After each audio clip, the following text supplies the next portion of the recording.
So the name Shift Key was created when I decided to go into this new project.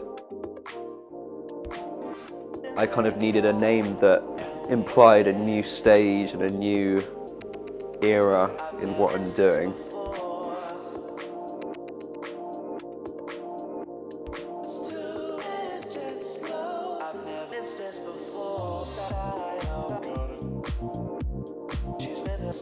Me now with my vocals, I'm trying to push and just keep progressing and keep challenging myself, and it kind of happened super naturally because when I started adding my vocals to my tracks, and then when the Columbia thing happened, I started realizing like, okay, now I'm like being viewed as a singer, so I have to kind of at least be as good as, if not like competing with the other singers that are out there. So that's when I started kind of, you know, drilling myself to practice regimes and getting back on that kind of 7-hour a day grind on just your ability.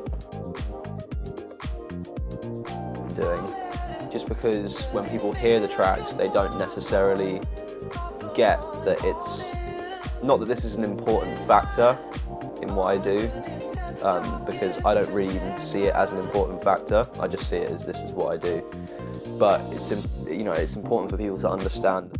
Like, it's one thing listening to the record and hearing there's a vocal that he's done and there's this that he's done, and it's all very well like constructed, but how will it translate live? And then when they see it live and they actually understand that I can sing and I can control a crowd and I can do that, then they start to really understand like, oh, okay, he's not just a guy in his bedroom singing on his own tracks. This is actually like an artist who can control a crowd.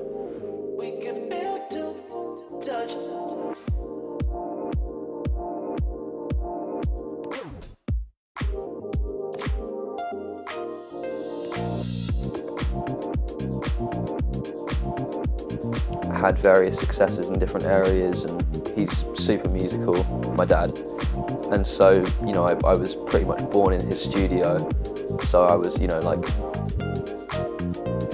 fiddling with guitars and pianos and drum kits from 2, 3, 4 years old. I just want to make my singing and my beats like the best in their field. That's my goal.